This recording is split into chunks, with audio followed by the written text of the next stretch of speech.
Welcome back to the Football Diary, everybody. Today, we're going to be going over our favorite bets in the week one of the NFL season. Now, normally, I think we're going to do this on Wednesday just because this is going to come out right before Thursday night's game. And I will say, I do like Cowboys +9. We'll see if that's right or wrong. You might be watching that after. And so this video might start out very negatively on my side. However, I'll just start. I'm going to go through my bets, and then McCon is going to go back, kind of comment. If he thinks I missed any bets that we should make, he'll let us know. And then we're also, we're going to try to make this a reoccurring episode every week, try to do this every single Wednesday. We will also include our record in it, which it'll be interesting to see how that goes. But I'm excited. I think that there's a couple really good bets week one.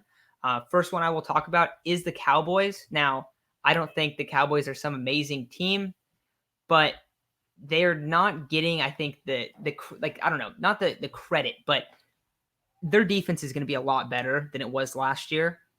That doesn't mean it's going to be good by any means, but last year they were historically bad under Mike Nolan, who is an awful defensive coordinator. He legitimately might go down as like one of the bottom end defensive coordinators in NFL history. So not having him there, they're adding a little bit on the defensive line, getting some guys back from injury and whatnot. I don't think it's going to be great, but I don't think it's going to be pitiful like it was last year. And then obviously getting Dak back. We remember Dak was on pace to throw for 7,000 yards before he got hurt last year. That was not going to happen, but this offense is very, very explosive. So I do like the Cowboys to hang around in this game and not lose by over 9. Next game I really like, Titans -3. Titans have an amazing offense. Their offense is so good. I don't think the Cardinals are going to be able to slow down Derrick Henry, and we've seen how those games look. If that's the case, you might lose by a lot of points, and you might just get put into a spot where all the second half is handoff after handoff to Derrick Henry. And he could go for over 200 yards in this game. So I do like the Titans -3. I think the Cardinals, have some really good pieces, mostly on offense, but also Chandler Jones and J.J. Watt is a absolute force on the defensive line. But we're going to see if the Cardinals linebacking core and probably secondary can hang around with Derrick Henry. Julio Jones, A.J. Brown, that's about as good as it gets on the outside. Cardinals don't really have the corners to compete there either. Normally, I'll be kind of looking at different things, but this is an interesting case where it is running back and receivers that are kind of putting the edge for one team. And you'll notice if you watch me the kind of stuff, like we're usually going to talk about, defensive line and stuff like that. We're talking about like why teams get improperly rated, but got to give some love to Julio. I mean, everyone is giving no love to Julio this offseason. That is one of the best acquisitions in my mind. So I think we're going to see week one, this Titans offense really take off and do well against this Cardinals defense. Next game I like the Colts +3.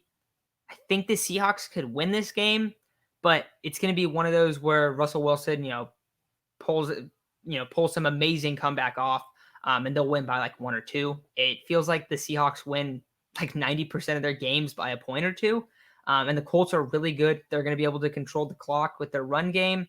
Now, I know Carson Wentz is back. T.Y. Hilton's out. The receivers for the Colts aren't going to be able to exploit the Seahawks corners as much as some other teams might be able to. But I still think this is going to be a close game. Don't know if the Colts are going to win necessarily, so I wouldn't take their money line.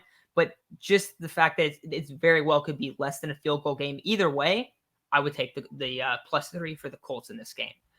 Next game I really like, the Vikings.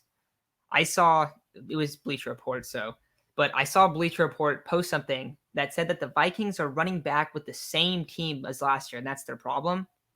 They're getting back like 9 plus starters on defense that were out at the end of last year. So they're getting like almost a completely revamped defense.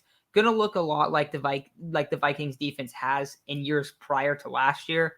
If you remember, Mike Zimmer had a quote after the Saints game. This is the worst defense he's ever had.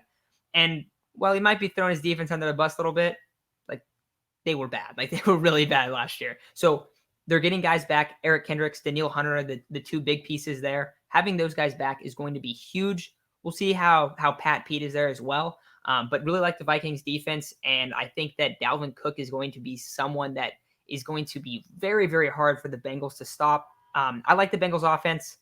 but the defense is atrocious. So I think this game is going to be a Dalvin Cook, similar to the Titans game. Dalvin Cook, Derrick Henry, I think they're both going to have big weeks, and I would take those teams to win by more than 3. Next game I like, 49ers game. You see the 49ers banners in the background. I do think that 8.5, while it's a lot, I think there's a very good chance that we see this game won by like 20 points. So I think it could be a blowout. So big fan of the Niners in this game.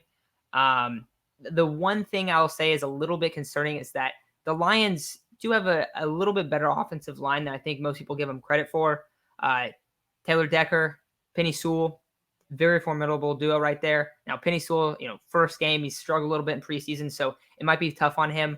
But having a good tackle combo is a pretty big thing when you're playing the Niners and you have to slow down Nick Bosa, Dee Ford, Eric Armstead on third down. So if they can slow those guys down a little bit on third down, they could hang in a little bit more, but I would still take the Niners. I think that they're going to run the ball down their throat, and I think that their defense is going to make it tough for Jared Goff. He's played the Niners really bad lately. Let's see. I got 2 more I really like. The Broncos, they're only -3. I actually bet them at a pick'em, but I think they have one of the best rosters in the league. And outside of quarterback, you look at their offensive line took huge step forward last year. It was a really solid group. They have good running backs, great wide receivers. On the defensive side, they have one of, if not the best secondary in the league. And then you have Bradley Chubb and Von Miller. So I really like this team. I think that they're kind of an underdog to make a playoff spot, but I think that they very well could. -3 against the Giants. The Giants, yes, they have Saquon back, but he's going to be on a snap count. I don't know where all this Giants hype has came from. Me and McCon have talked about this before, but I don't really know where it's came from. So that one is an interesting one. But then the final one, Ravens -4 to the Raiders. McCona, since you are the Baltimore Ravens fan, I will let you get in this one because I know me and you, this might be our favorite one of the week. But that's what I got. So what are you thinking about these? And specifically, you're all in on the Ravens, right? Yeah, the fact that the Ravens are -4, if you've ever watched any Ravens games in the last Lamar Jackson era, you know that if they win big. Like, unless they are up against a top tier NFL team, I know they play the Rams later, they play the Packers late in the season, like the Browns and stuff like that. But when they play a team, even if they're a good team, I'm not super high on the Raiders or anything, but like the fact that it's 4 points, the Ravens will come out there. And yes, they lost Marcus Peters most likely today. They lost Gus Edwards today. That doesn't matter when you are playing. That's going to matter in games where they're playing the Chiefs. That's going to matter in games against the Browns, against those top tier teams. But when you're playing against a team like the Raiders, who I'll say they're an average team. I don't even think it is an average team, but I'll even give them that. And so they are going to go out there and they're going to slaughter them. Look at the Ravens, like how they play bad teams or like even just decent teams. They kill them. It's not close. Like if they come out with an alternate line, I would be betting, like if they came out with a line that said Ravens by 20, I would probably bet it because that's how much the Ravens win by.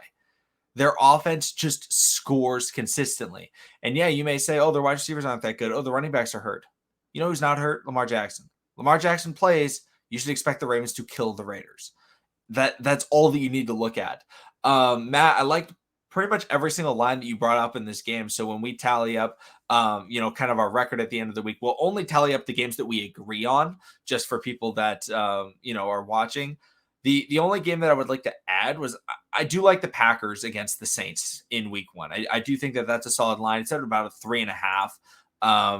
I think that the Saints are pretty slept on. However, I think the Packers, their first game since the NFC Championship game, I think they're really going to come out strong and firing on all cylinders. Remember, they beat the Saints last year. The Saints had Drew Brees, whether that's a benefit or a negative, take it as you may. But Davante Adams wasn't playing. Robert Tonyan had, I believe, 3 touchdowns in that game. Like, they just completely ruined that defense without I'm going to say the best player on their entire offense in Davante Adams. So, overall, that would be a game that I'd like to add. But I like your take on the Seahawks Colts game. I think, I may take Colts outright in that one. I like the Broncos. in the -3. The Vikings are very slept on in against the Bengals. That's definitely a team that I would throw into a parlay. Get the Vikings one, the Niners one, and the Ravens one, and I think that would be a great parlay. And if you want to get a little bit more risk, I would throw in the Broncos one as well. I think there's a little bit more, iffiness to the Broncos one just because of, the Giants. Well, Matt and I don't think they're going to be very good at all. There's always that chance that, Saquon has that big game or something like that. So, but I still really like the Broncos in that one. I do agree with the Cowboys one. I'm strongly considering taking the Cowboys to win, not because I think it's really going to happen, but just because I think it would actually pay out pretty well. Because it's actually at a +360, and there's a very good chance that they actually do win this game. But yeah, so overall, Matt, I love your picks.